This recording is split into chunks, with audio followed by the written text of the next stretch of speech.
من أقوال التبونية الشهيرة: طلقنا اسم ملعب نيلسون مانديلا لأن نيلسون مانديلا كان دائما ضد الطبع. هاد الصورة، شوف هاد الصورة هادي. مرة أخرى الكراغلستانيين كيخترعوا كذبة جديدة باش يثبتوا الهوية ديالهم، لأنهم عندهم دائما مشكل هوية، وكنشوفوا هاد الشيء دائما في جميع المحافل الدولية سواء رياضية أو سياسية واجتماعية، كيبغيو يثبتوا فيها الهوية ديالكم. هاد المرة الخطة هي جابوا واحد من جنوب افريقيا اللي هو الحفيد ديال نيلسون مانديلا، وقالوا بلي نيلسون مانديلا اطاء اراضي الجزائر في الوقت الاستعماري. ملي رجعوا للتاريخ غلقاو هاد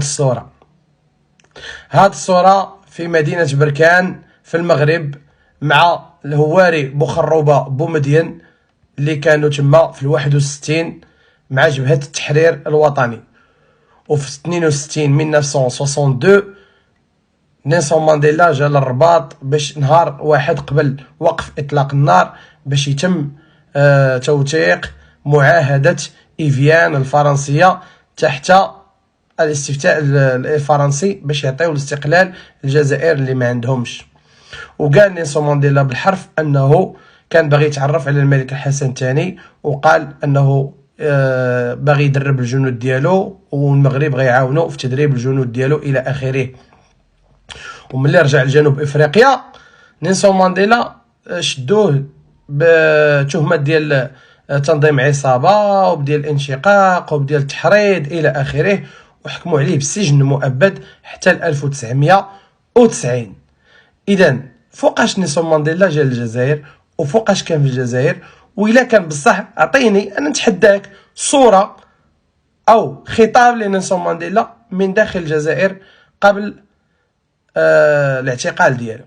حتى الماي او مارس جوبونس 1990 عاد جا للجزائر في اول زياره.